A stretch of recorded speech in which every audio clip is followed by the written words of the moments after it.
What's up, guys? This is Blank Boy, and today I'm going to be talking a little bit about myself, I guess. So, who am I?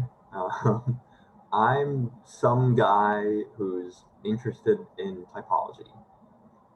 That's who I am, really. Um, and I got interested in typology a long time ago. This was probably high school, I think, latter half of high school. I was hanging out with my friend, and he's like, "Hey, here's this thing. It's called MBTI, and here's these 16 types. Here's my type. Here's the type that I believe you are. Here's these 8 cognitive functions, and how these stacks of the functions form these 16 types." And so I'm like, "Oh, cool. That's interesting." And I go home and I research some on the websites that he recommended me, and just like some like forums.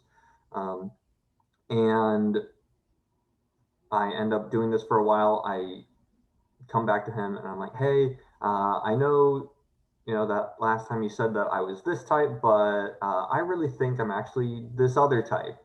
And he's like, "No, and here's all these reasons why you're wrong, why you are this type."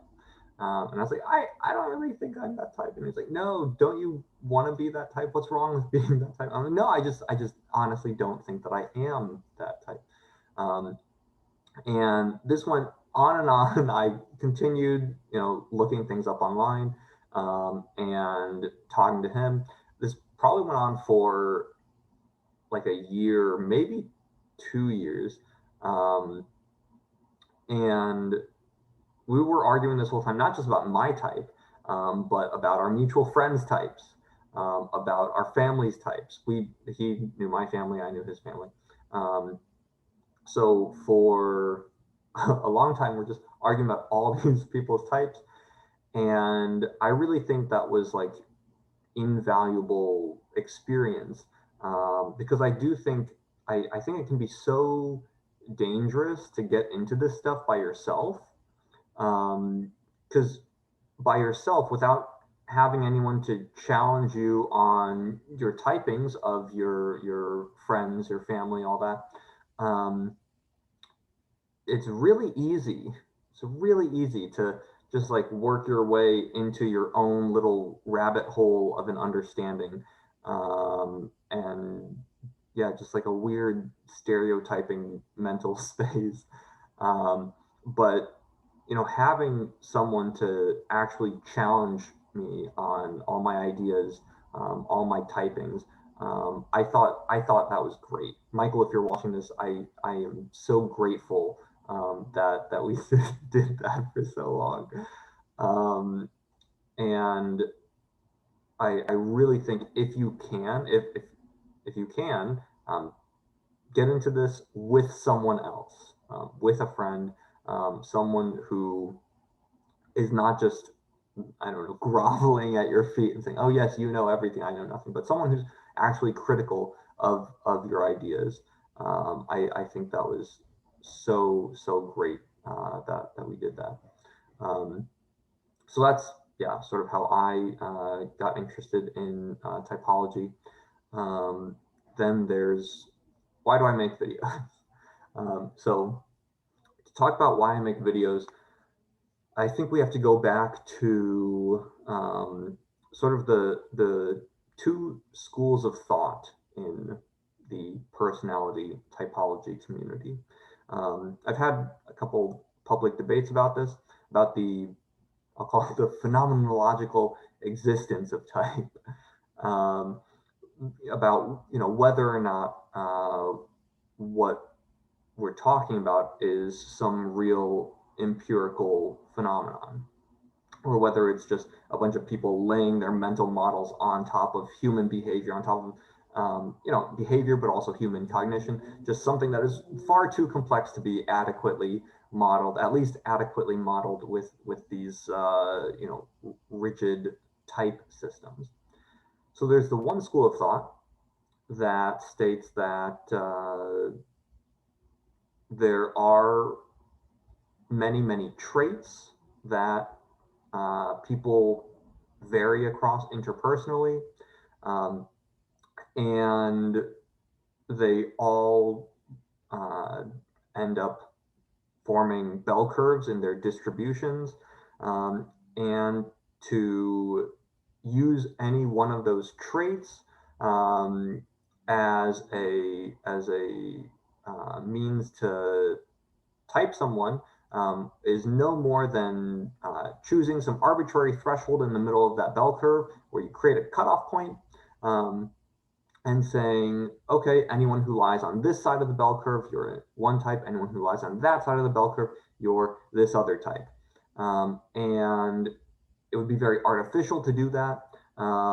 And really just treating these as continuous traits is a much more accurate and natural way to model these things, model these complex human beings, um, than, uh, than to treat them as discrete types. That have just sort of been arbitrarily bucketed, and that all these systems that people create, whether it's MBTI or socionics or objective personality or cognitive type, they're all just an artificial overlay, and they're all just different ways of cutting up the pie, um, but they're all arbitrary. So that's one school of thought. Then the second school of thought is that there is actually some real empirical phenomenon here, something called typology, that Carl Jung was really onto something. Maybe not just Jung, but maybe the ancient Greeks were onto something, the ancient Indians were onto something, um, and that there really is some sort of set of discrete things, not just traits, but I mean the word we use now, right, is cognitive functions, but just processes that some people use that other people don't, um, and vice versa, and uh, whether we've been able to adequately measure that with adequate precision and accuracy up to this point. We probably haven't been doing such a good job of that. But despite that, there really is something here. We're just not very good at measuring it yet. Um, but our intuitions certainly are onto something. We're not grasping at nothing.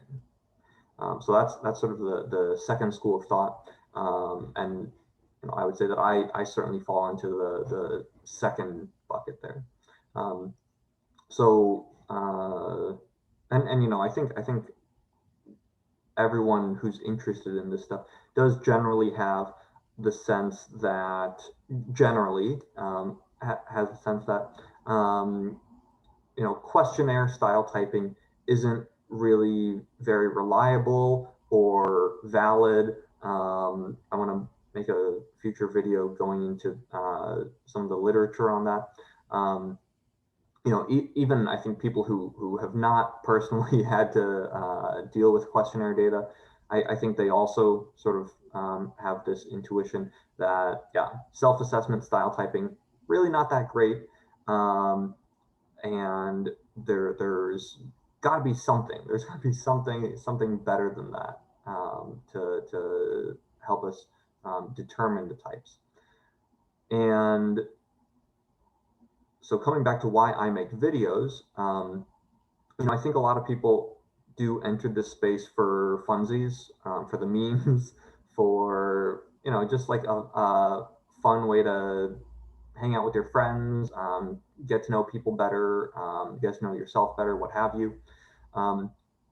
But I myself am here for the science, and I know that officially this is all pseudoscience, right? Officially, none of this exists, and we're all grasping at straws. And this is just astrology 2.0. But I do think that there's something real here. Um, and so you can imagine my frustration then that if I believe we're getting at something real, when I see all of the misinformation, all the bullshitty claims about whatever random nonsense being true of some you know subset of 1/16th of the population. Um, I yeah, just want to make those intentions clear. And in the future, I am going to be doing some videos that are like literature reviews, but also I think there are some really exciting projects of that are intended to help us prove, or at least, we don't really prove things in science, but that could end up giving us evidence supporting the hypothesis that type exists. Um, and I want to dive into some of those projects that are going on right now that I think are very promising. And yeah, I don't really have a horse in the race. I would just really like to see something end up actually getting published in a peer-reviewed journal that is not just some meta-analysis of like MBTI questionnaire data. So that's really where I'm coming from. Yeah, and I hope you enjoy watching my videos. All right, thanks for watching.